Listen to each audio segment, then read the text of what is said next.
Students, good morning. This is Ankit Jaiswal. Students, I hope you all will be fine.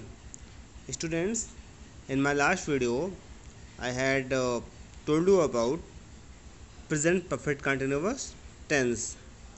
So, in order, today we are going to start our next tense, which is past indefinite tense. So, many of you were asking for the table. So, today I have prepared a table for all of you. As you can see on your screen, the table here you can see present, past, and then future. Okay, so you can see present, past, and future, and then you can see present indefinite. As so in present indefinite, as you all know, we all use verbs first form and we add s or es to the singular subject, and when we use negative or interrogative sentence, then we use auxiliary do or does and add verbs first form. In the same way, in past, which we are going to study today, we use second form, verb second form, and when we come into negative and interrogative sentences, then we use auxiliary did. So you can see the table, whole table I have prepared for all of you. You can see here, and you can make the figure in your fair copy as well if you wish. Okay बच्चों, मैंने आपको present perfect continuous last video में बता दिया था, और बहुत सारे लोगों आप लोग डिमांड कर रहे थे कि एक टेबल ले आइए जिससे इजी हो जाए। तो आप लोग के लिए मैं एक टेबल लेकर आया हूँ। आप देखिए, प्रेजेंट, पास्ट और फ्यूचर के साथ साथ इंडेफिनिट कंटिन्यूअस, परफेक्ट और परफेक्ट कंटिन्यूअस सारे के सारे एक साथ आपको यहाँ पर मिल जाएंगे। आप देख लीजिए, थे ना, यहाँ पर प्रेजेंट इंडेफिनिट, ठीक है। फिर आप देखिए किस तरह से मैंने बना दिया है आपको। ये देखिए, present indefinite, present continuous, present perfect, present perfect continuous, है ना। इस तरह से आप पास्ट के भी चारों हैं और फ्यूचर के भी चारों हैं, और आसानी से आप टेबल लर्न कर लोगे तो आपके लिए टेंस प्रॉब्लम नहीं होगी। बच्चों, जल्दी से टेंस कवर कर लीजिए ताकि हम लोग नेक्स्ट टॉपिक अपना एक्टिव पैसिव स्टार्ट कर सकें। तो देखिए, पास्ट इंडेफिनिट के बारे में बात कर रहे थे, ठीक है। तो आप लोग टेबल पर फोकस करिएगा। देखिए, पास्ट इंडेफिनिट में हमारा क्या क्या दिया गया है, तो आप यहाँ पे देखोगे तो आप पाओगे कि पास्ट इंडेफिनिट में हमारा वर्ब की सेकंड फॉर्म दी गई है और फिर डिड और वर्ब की फर्स्ट फॉर्म दी गई है। तो क्वेश्चन बन सकता है कि सर सेकंड फॉर्म भी है, फर्स्ट फॉर्म भी है। तो आपको बता दें कि जो वर्ब की सेकंड फॉर्म दी गई है वो आपका असर्टिव, यानी सॉरी, आपका जो पॉजिटिव सेंटेंस होगा वहाँ पर हम लोग वर्ब की सेकंड फॉर्म यूज़ करेंगे। And in negative and interrogative sentences will use first form of verb and will use the auxiliary did. Okay, तो हम लोग क्या करेंगे, जो पॉजिटिव सेंटेंसेस होंगे वहाँ पे वर्ब की सेकंड फॉर्म यूज़ करेंगे, और जब नेगेटिव और इंटरोगेटिव की बात करेंगे तब हम लोग वहाँ पर वर्ब की फर्स्ट फॉर्म यूज़ करेंगे, ठीक है। तो आज हम बात करेंगे पास्ट इंडेफिनिट, ठीक है। तो पास्ट इंडेफिनिट में चलिए हम देखते हैं कि पहले पहले पास्ट इंडेफिनिट का यूज कहाँ कहाँ पर किया जाता है। तो बच्चों, अब देखिए, पास्ट इंडेफिनिट का यूज होता है पास्ट हैबिट बताने के लिए, पास्ट में जो हमारी आदतें होती थी उनको बताने के लिए, पास्ट एक्टिविटीज़ बताने के लिए, पास्ट में क्या क्या एक्टिविटीज़ की गई हैं उनको बताने के लिए, single act competition in past, कोई भी एक काम जो पास्ट में हुआ है उसको बताने के लिए, पॉइंट ऑफ टाइम, पास्ट में कोई पॉइंट ऑफ टाइम को डिस्क्राइब करने के लिए, जैसे कि कल कोई काम हुआ, संडे को कोई काम हुआ, मंडे को कोई काम हुआ, 9 o'clock पे कोई काम हुआ, 1 घंटे पहले कोई काम हुआ। इन चीज़ों को बताने के लिए पास्ट इंडेफिनिट का यूज किया जाता है, ठीक है। तो चलिए स्ट्रक्चर पे फोकस कर लेते हैं हम। देखिए, subject plus verb second form plus object और positive degree, sorry positive sentence के लिए हमारा जो स्ट्रक्चर बनेगा वो कुछ इस तरह का बनेगा। देखिए, सब्जेक्ट प्लस वर्ब की सेकंड फॉर्म प्लस ऑब्जेक्ट, ये हो गया हमारा पॉजिटिव के लिए, ठीक है बच्चों। ये आप देखिए, फिर हमारा सब्जेक्ट प्लस डिड नॉट। देखिए, मैं आपसे बता रहा था कि जब भी पॉजिटिव में होते हैं तो वर्ब की सेकंड फॉर्म यूज करते हैं, जैसे ही नेगेटिव इंट्रोगेटिव में आते हैं तो हमारा डिड लगना शुरू हो जाता है और वर्ब की फर्स्ट फॉर्म आ जाती है। तो देखिए, subject plus did not plus verb की फर्स्ट फॉर्म प्लस ऑब्जेक्ट, ये हो गया नेगेटिव के लिए। और फिर क्वेश्चन वर्ड अगर है तो क्वेश्चन वर्ड लगाइए, नहीं है तो आप डिड से स्टार्ट कर सकते हैं। सब्जेक्ट, अगर सब्जेक्ट के बाद नॉट, अगर नॉट आया हुआ है तो वर्ब की फर्स्ट फॉर्म और ऑब्जेक्ट, ठीक है। ये है हमारा इंट्रोगेटिव के लिए। तो आप इस तरह से स्ट्रक्चर आप देख सकते हैं, ठीक है। कुछ ट्रांसलेशन आपके लिए मैं लेकर आया हूँ। देखिए पहला है 9 बजे उठता था, यहाँ पर आपका हैबिट डिस्क्राइब किया गया है ना, हैबिट बताई गई है बच्चों, ठीक है। यहाँ पर देखिए हैबिट के बारे में बात की गई है। तो आप क्या करेंगे, वहाँ 9 बजे उठता था, सबसे पहले क्या, ये पॉजिटिव सेंटेंस है तो हम क्या रखेंगे, सब्जेक्ट हो गया ही, फिर आता है वर्ब, तो वर्ब उठना, उठने का होता है वेकअप, और वेकअप की सेकंड फॉर्म हो जाएगी वो कप, है ना, तो वो कप। फिर ऑब्जेक्ट है 9 बजे, तो एट 9 o'clock, ठीक है। उसने सुबह पतंग उड़ाई, पॉइंट ऑफ टाइम बता रहा है यहाँ पर बच्चों कि उसने जो है सुबह सुबह पतंग उड़ाई। तो आप यहाँ पर देख सकते हैं कि देखिए सब्जेक्ट प्लस वर्ब की सेकंड फॉर्म, जैसे कि मैंने बताया, फिर ऑब्जेक्ट है ना, और in the morning point of time दिया गया है, ठीक है। In the morning he flu kite in the morning. फिर कुछ नेगेटिव सेंटेंस की तरफ देखते हैं हम। देखिए उसने तुम्हें नहीं बुलाया, सिंगल एक्ट, एक कोई सिंगल काम हुआ है, ठीक है, उसने तुम्हें नहीं बुलाने का काम हुआ है, तो उसने का होगा ही, या फिर शी भी हो सकता है ना, आप कुछ भी रख दीजिए, ही या शी। तो आप देखिए उस, एक मिनट बच्चों, ठीक है, हाँ अब देखिए, तो उसने ही, है ना। फिर मैंने बताया था आपको नेगेटिव में क्या करना है, देखिए डिड का यूज़ करना है ना। तो यहाँ पे क्योंकि बिना ऑक्सिलरी के नॉट नहीं लगता, ये आपको पता होना चाहिए। तो बिना ऑक्सिलरी के नॉट नहीं लगना है, तो ऑक्सिलरी हमको कहीं ना कहीं से लानी पड़ेगी, ठीक है, मजबूरी है हमारा, बिना ऑक्सिलरी के नॉट नहीं लगा सकते, ठीक है। वरना हम क्या कर सकते हैं, हम कर देते ही वोक नॉट एट, ऐसा कुछ कर देते, ही नॉट कर देते, ही नॉट वोक अप। लेकिन हमको ऑक्सिलरी लेकर ही आनी होती है, बिना ऑक्सिलरी के नॉट नहीं लगता, नेगेटिव सेंटेंस बिना ऑक्सिलरी के नहीं बनता। याद रखिएगा कि मैंडेटरी होता है, अगर आपको नेगेटिव सेंटेंस बनाना है तो आपको ऑक्सिलरी लेकर आना ही पड़ेगा। तो अब देखिए ही, फिर आपका ऑक्सिलरी डिड, और डिड के बाद फिर आप नॉट लगा सकते हैं। फिर यहाँ पर देखिए कॉल फर्स्ट फॉर्म आ गया, सेकंड फॉर्म चला गया, क्यों, क्योंकि डिड पे हमने पहले ही सेकंड फॉर्म यूज कर लिया है, इसलिए सेकंड फॉर्म मेन वर्ब में नहीं लगेगा। तो he did not call you, है ना, उसने तुम्हें नहीं बुलाया। इस तरह से आपका होता है। फिर देखिए क्या तुम उसे जानते थे, यहाँ पर एक्टिविटी आ रही है। तो आप देखिए एक एक्टिविटी कोई जो आप पास्ट में करते थे ना, जानने का एक्टिविटी, तो देखिए अब क्या हो सकता है। फिर देखिए यहाँ पे क्या से स्टार्ट हुआ, तो हम क्या करते हैं, जो सेंटेंस की जो ऑक्सिलरी होती है, जो टेंस की, उसको आगे कर देते हैं जब क्या से शुरू होता है ना। तो डिड, फिर आपका सब्जेक्ट यू, फिर आपका वर्ब की फर्स्ट फॉर्म नो, और फिर आपका ऑब्जेक्ट हिम, उसे, है ना। इस तरह से बड़ा सिंपल सा टेंस है ये, ठीक है, आप सब समझ रहे हैं। बस करना क्या है कि हमको जब भी पॉजिटिव में होना है तो वर्ब की सेकंड फॉर्म लगानी है, नेगेटिव इंट्रोगेटिव में डिड का यूज करना है, ठीक है, बस इतना करना है। और आप सबको पता है स्ट्रक्चर कहाँ कहाँ कैसे फॉलो कराया जाता है। नेगेटिव में होते हैं तो हम लोग ऑक्सिलरी के बाद नॉट लगाते हैं, इंट्रोगेटिव में जब भी होते हैं तो हम आपको जो ऑक्सिलरी होती है उसको पहले लिखना होता है। अगर क्वेश्चन वर्ड है तो क्वेश्चन वर्ड लगाइए, नहीं तो ऑक्सिलरी को पहले प्लेस कर दीजिए। That is what you have to do, okay. So ये बहुत ही सिंपल वे में मैंने आपको एक्सप्लेन कर दिया है बच्चों। आप लोग इसका जो टेबल है, आप लोग इस देखिए, आप लोग नोट्स है, ये आप लोग अपने कॉपी में लिख सकते हैं। मैंने आपके लिए नोट्स कॉपी में इस बार लिखा हुआ है, इसीलिए ताकि आप लोग क्लियर नहीं आ रहा था बहुत कुछ, तो मैंने सोचा इस बार आपका क्लियर होना चाहिए हर एक चीज़, इसीलिए मैंने देखिए आपकी कॉपी में मैं नोट्स लेकर आया हूँ। अगर यहाँ से प्रॉब्लम हो रही तो आपको यहाँ से आप लोग नोट कर सकते हैं, ठीक है। यहाँ से आप लोग के लिए मैं थोड़ा सा जूम कर देता हूँ, आप लोग यहाँ से नोट कर सकते हैं, ठीक है। आप लोग को यहाँ से आई होप कि क्लियर दिख रहा होगा, तो आप लोग यहाँ से भी नोट कर सकते हैं, ठीक है। ये देखिए थोड़ा सा और जूम कर देता हूँ उसको मैं, अब आप लोग उसको और सही तरीके से कर सकते हैं, ठीक है। आई होप कि ये चीज़ क्लियर दिख रही है आपको, ठीक है। चलिए अब हम कुछ और इसके एग्जांपल्स लेते हैं और समझते हैं पास्ट इंडेफिनिट टेंस के। बच्चों आप लोगों को टेबल जो बनाई है, आप लोग ये टेबल ज़रूर बना लीजिएगा। टेबल वेरी इंपॉर्टेंट है आप लोगों के लिए, ठीक है। ये टेबल जो है बहुत इंपॉर्टेंट है, इस टेबल से ही आपका सारा काम होगा। एक बार आप टेबल सुबह शाम लर्न कर लोगे तो आपको पूरी टेबल लर्न हो जाएगी, और जब टेबल लर्न हो जाएगी तो आपके लिए टेंस वेरी ईजी हो जाएगा, ठीक है। तो चलिए हम आगे देखते हैं बच्चों कि आगे हमारा कुछ हम होमवर्क सॉल्व करते हैं, सॉरी कुछ जो है सेंटेंसेस को ट्रांसलेट करते हैं।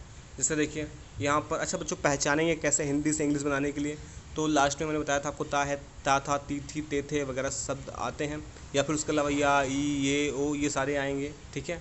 अच्छा बच्चों एक चीज़ ध्यान रखिएगा कि जब भी था आएगा तो ता के साथ था आएगा, है ना, ता के साथ याद रखिएगा। जब भी था आएगा तो ता के साथ आएगा, और जब भी या, ई, ये आएगा तो उसके साथ था नहीं लगा होगा, ये याद रखिएगा। यहाँ पर बहुत कन्फ्यूज़न होती है बच्चे, अक्सर आप कन्फ्यूज हो जाते हैं। जैसे मान लीजिए राम ने खाना खा लिया था, तो वो आपका पास्ट इंडिफिनिट नहीं रह जाएगा, ठीक है। जब भी था आएगा तो ता के साथ आएगा, ये याद रखिएगा, वरना फिर या, ये सब अकेले यानी कि इंडिपेंडेंट होंगे, ठीक है। तो इस चीज़ के बारे में आप याद रखिएगा। चलिए देखिए यहाँ पर हम ट्रांसलेट करने की कोशिश करते हैं। राम ने खाना खा लिया, ठीक है, खा लिया, तो यहाँ पर देखिए या, ई आया है, तो ये पास्ट इंडिफिनिट है। हम क्या करेंगे, यानी कि पॉजिटिव है तो क्या, सब्जेक्ट प्लस वर्ब की सेकंड फॉर्म प्लस ऑब्जेक्ट। तो राम है सब्जेक्ट, राम, है ना, फिर आपका वर्ब की सेकंड फॉर्म है ईट होता है खाने का, तो एट हो जाएगा। और फूड, राम एट फूड, इस तरह से हो जाएगा। फिर देखिए वह अपना काम स्वयं करता था, यहाँ पर उसके एक्टिविटी के बारे में बताया गया है ना। तो देखिए वह ही, ठीक है। फिर देखिए करने का होता है डू, और डू का सेकंड फॉर्म हो जाएगा did. He did his work himself, देखिए उसने राम की मदद की, तो ही है ना। फिर उसका वर्ब आएगा second form he helped Ram, ठीक है। तो बड़ा सिंपल सा है, आप देखिए बहुत सारे यहाँ पर आपके एग्जाम्पल्स लेकर मैं आपके साथ आया हूँ। फिर देखिए इंट्रोगेटिव का एक देखते हैं हम लोग, क्या तुमने बच्चों को कल के अवकाश के बारे में बताया, ठीक है। तो कैसे हम लोग कर सकते हैं, देखिए अब क्या से स्टार्ट हो रहा है तो क्या लगेंगे डिड, है ना।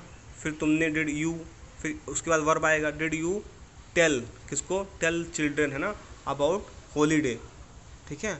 और हॉलीडे ऑन टुमारो ना, ठीक है, कल की छुट्टी के बारे में बताया, ठीक है। तो इस तरह से देखिए आप लोग बना सकते हैं। क्या तुम्हारे दोस्त कल तुम्हारे घर नहीं आए, तो डिड, है ना, did your friends not come to your house yesterday. अब देखिए यहाँ पर डिड लगा हुआ है, इसलिए यहाँ पर कम का फर्स्ट फॉर्म है, केम नहीं हुआ है ना, क्योंकि यहाँ पे हमने डिड यूज किया हुआ है ना, इसीलिए यहाँ पर हमने केम नहीं किया, कम किया हुआ है ना। सब्जेक्ट योर फ्रेंड्स हो गया, है ना।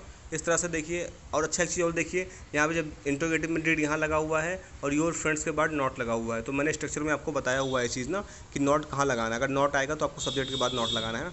तो इस तरह से आप लोग देख सकते हैं बच्चे कि आपके सामने जो है पूरा टेंस का मैं आपके सामने एग्जाम्पल्स लेकर आया हूँ। चलिए कुछ और एग्जाम्पल्स आपके सामने सॉल्व करते हैं।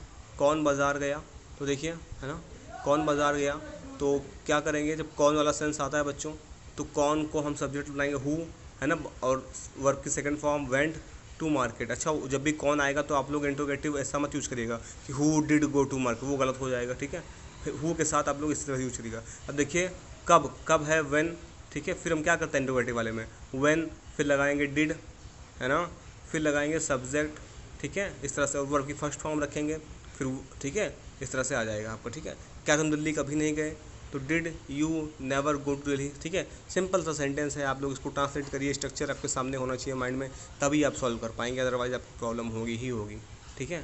तो देखिए आपके सामने मैं इतने सारे चीज़ें आपके सामने लेकर आया था, और आप लोग आई होप कि इस चीज़ों को क्लियर करेंगे और आप लोग इसको अच्छे से पढ़ेंगे, ठीक है। अच्छा आप लोग इन चीज़ों को नोट कर लीजिए, ठीक है, ताकि आपको कन्फ्यूज़न ना हो। एक बार मैं फिर से आपके सामने लगा दे रहा हूँ, ठीक है। ये देखिए आप यहाँ से नोट कर सकते हैं, या यहाँ से आप लोग को जहाँ से भी आसानी सिंपल और अच्छा देखिए आप वहाँ से नोट कर लीजिए, ठीक। ये देखिए आपके सामने मैं लगा दिया हूँ, और आप लोग इसको नोट कर सकते हैं। आपके सामने पूरा का पूरा बायोडेटा आपके सामने ओपन कर दिया है मैंने, और आप लोग इसको अपने कॉपी में नोट कर लीजिए बच्चों, ठीक है। और अच्छा एक चीज़ और याद रखिएगा बच्चों, पास्ट इंडेफिनिट में, कि पास्ट इंडेफिनिट में वर्ब की सेकंड फॉर्म केवल पॉजिटिव में लगाना है आपको, नेगेटिव और इंट्रोगेटिव में केवल वर्ब की फर्स्ट फॉर्म लगानी है, ठीक है। क्यों ऐसा होता है, क्योंकि जो डिड है हमारा वो ऑलरेडी सेकंड फॉर्म में होता है, तो ऑक्सिलरी को हमने पहले ही सेकंड फॉर्म में कर दिया, इसलिए जो मेन वर्ब होगा वो हमारा फर्स्ट फॉर्म में हो जाएगा। स्ट्रक्चर आपके माइंड में ज़रूर होना चाहिए बच्चों, अगर स्ट्रक्चर में अगर गलतियाँ करोगे तो आपकी प्रॉब्लम आएगी ही आएगी। तो आपके माइंड में स्ट्रक्चर अच्छे से आपको लर्न होना चाहिए। अच्छा प्रॉब्लम आपको कहाँ आ सकती है कि सेकंड फॉर्म आपको कुछ लर्न नहीं होगा, ठीक है। तो सेकंड फॉर्म लर्न नहीं होगा, चलिए उसके लिए मैं कुछ सेकंड फॉर्म आपके लिए लेकर आया हूँ, आप लोग उसको देख लीजिए, ठीक है। Students wait for a minute. ये देखिए आपके लिए कुछ सेकंड फॉर्म मैं यहाँ पर लेकर आया हूँ, ठीक है। ये देखिए आपके पास सेकंड फॉर्म आप यहाँ पर देख सकते हो, ये देखिए, ठीक है। ये देखिए आपका यहाँ पे बी वॉज, तो चलो बी का तो आप छोड़िए, बिकम का देखिए, बिकम, बिकेम, बिकम, है ना। इस तरह से कम का भी होता है, कम, है ना, केम, और फिर कम, इस तरह से बनता है ना, ठीक है। इस तरह से बिकम का भी होगा, बिकम, बिकेम, बिकम। फिर देखिए बिगिन, बिगिन मतलब शुरू करना होता है, तो बिगिन, बिगैन, बिगन, है ना। अच्छा बिगिन, बिगैन, बिगन। इस तरह से रन का भी होता है ना, रन का भी होता है, रन, रैन, और फिर आपका रन, इस तरह से आपका बनता है, ठीक है। फिर देखिए ब्लीड, ब्लीड, है ना, ब्लीड, ब्लीड का ब्लड, ब्लड। इस तरह से आपका रीड का भी होता है ना, रीड, रेड, रेड, है ना। रीड का क्या होता है, रीड, अगर रीड होगा तो क्या हो जाएगा, रीड फर्स्ट फॉर्म, ठीक है, रेड, और लिखेंगे वैसे ही, पढ़ेंगे अलग अलग ना, रेड और फिर रीड, है ना। तो आप देखिए रीड, रेड, रीड, है ना। तो इस तरह से आपका देख लीजिए, आपके सामने मैंने पूरा का पूरा आपके सामने ला के रखा हुआ है, और आप यहाँ पे देख लीजिए, यहाँ पर भी आपके सामने कुछ second form, third form, I N G form वगैरह रखी है। सेकंड फॉर्म अभी आपको यूज़ करना है, थर्ड फॉर्म आपको प्रेजेंट परफेक्ट में यूज़ करना था, तो वहाँ के लिए भी आप देख सकते हैं। ठीक है, तो ये चीज़ें आप लोग ज़रूर नोट कर लीजिएगा अपने कॉपी में, इम्पॉर्टेंट है फैक्टर्स, आपको पता होने चाहिए, अदरवाइज़ आपको ट्रांसलेट करने में प्रॉब्लम आएगी और उसके अलावा कुछ एरर्स सॉल्व करने में आएगी। जैसे कि कुछ एरर्स आपको अक्सर दी जाती है बच्चों। आपको एक एग्ज़ाम्पल के तौर पर एरर समझाता हूँ मैं। जैसे कि मान लीजिए क्वेश्चन आया हुआ था आपके भी एग्ज़ाम में, वहाँ पर दिया हुआ था I have met you yesterday।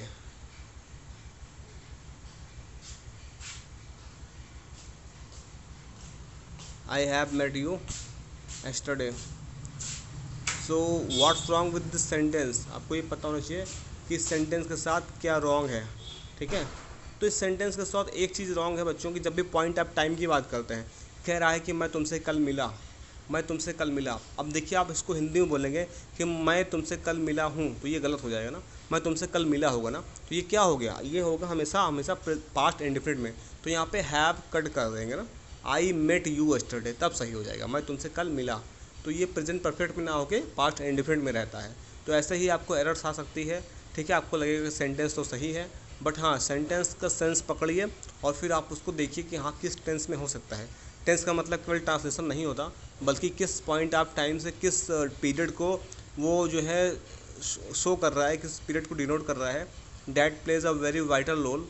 So you must have the knowledge of tenses if you want to use the correct sentence according to the time period. So आपको नॉलेज होना बहुत ज़रूरी है कि अगर आप टाइम पीरियड के साथ साथ उस टेंस के बारे में जान रहे हैं। ठीक है, तो बच्चों मैंने आपको एक्सप्लेन कर दिया है कैसे क्या चीज़ है, और उसके अलावा आपको सेकंड फॉर्म भी मैंने आपको बता दी। ठीक है, उस कहाँ पर सेकंड फॉर्म लगानी, कहाँ फर्स्ट फॉर्म लगानी, सब कुछ मैंने एक्सप्लेन कर दिया है। बच्चों इंग्लिश फर्स्ट की बात करें तो आपका जो चैप्टर थर्ड है, ठीक है, उसमें कुछ आप बच्चे कह रहे हैं कि वर्ड मीनिंग नहीं अभी लिखाई गई है, जबकि मैंने आपको वर्ड मीनिंग सेंड कर दिया था। बट आई डोंट नो कि आप लोग मुझसे कुछ लोग कह रहे हैं कि सर अभी नहीं नोट किया हमने, तो डोंट वरी, मैं आज आपको वर्ड मीनिंग और जो भी थर्ड चैप्टर की है वो आज आपको मैं सेंड कर दूंगा, और आप लोग उसको अपने फेयर कॉपी में नोट कर लीजिएगा। उसके अलावा आप लोग एक काम कर सकते हैं बच्चों, थोड़ा सा डिले हो रहा है तो आप लोग थोड़ा सा एफर्ट लगा लीजिए खुद से। The thing that you have to do कि आप लोग खुद से चैप्टर को रीड करिए। रीड करने के बाद जो क्वेश्चन आंसर हैं, जो कॉम्प्रिहेंजन्स हैं, आप लोग खुद से सॉल्व कर सकते हैं बच्चों, ये तो आप लोग खुद से कर सकते हैं। ठीक है, आप लोग टीचर पर डिपेंड मत रहिए, क्योंकि आप लोग ऑलरेडी जान रहे हैं कि थोड़ा सा प्रॉब्लम आ रही है। ठीक है, वीडियो वगैरह में तो सिलेबस वास्ट है, तो ग्रामर को ही मैं थोड़ा सा प्रायोरिटी दे रहा हूँ, बिकॉज ग्रामर का सिलेबस ज़्यादा है। तो अब बात रही लिटरेचर की, तो आप लोग उसको खुद से कर सकते हैं, आप लोग खुद से कॉम्प्रिहेंजन सॉल्व कर लीजिए। वर्ड मीनिंग भी आप लोग सर्च कर सकते हैं। ठीक है, नहीं कर पाएंगे तो मैं खुद भेज दूंगा। ठीक है, और आप लोग खुद से सर्च चैप्टर पढ़ लीजिए, मीनिंग समझ लीजिए उसकी। मैं आपको वर्ड मीनिंग और उसका जो कॉम्प्रिहेंजन या जो भी एक्सरसाइज है वो आपको सॉल्यूशन मैं बता दूंगा। ठीक है, अब उसका टेंशन मत लीजिए, लेकिन आप लोग खुद से कर सकते हैं तो कर लीजिए, डैट वुड बी बेटर, क्योंकि ग्रामर तो एक्सप्लेन करना मेरी जिम्मेदारी है, बट हाँ लिटरेचर में तो आप लोग खुद से कर सकते हैं, क्योंकि आप लोग सिंसियर हो चुके हैं अब उतने कि अब आपको प्रॉब्लम नहीं होनी चाहिए। ठीक है, तो ग्रामर हम लोग जल्दी से कंप्लीट करेंगे, क्योंकि टेंस एक बड़ा टॉपिक है, आप सब जानते हैं। ठीक है, एक बड़ा टॉपिक का मतलब है कि आपको एक दिन मिल रहा है हफ्ते में, तो उसमें आपको खुद से, अच्छा आपको इतना टाइम मिल रहा है तो आप लोग खुद पे टेंस को अच्छे से प्रिपेयर कर डालिए, क्योंकि जब हम एक्टिव पैसिव स्टार्ट करेंगे, नरेशन स्टार्ट करेंगे, तो हमारे पास समझने के लिए फिर उतना टाइम ना हो कि हमें टेंस नहीं आ रहा है। ठीक है, आपको टेंस अच्छे से प्रिपेयर होना चाहिए, क्योंकि जो अपकमिंग टॉपिक्स हैं वो बेस्ड होंगे पूरी तरह से आपके टेंसेस पे। ठीक है, तो आपको पूरा पता होना चाहिए, इनके रूल्स रेगुलेशंस के बारे में पता होना चाहिए। ठीक है, ताकि हम अगले टॉपिक को अच्छे से फोकस कर सकें, कॉन्सनट्रेट कर सकें। और वर्ड मीनिंग आज मैं आपको PDF में सेंड कर दूंगा इवनिंग तक। ठीक है, आप लोग उसका टेंशन मत लीजिए।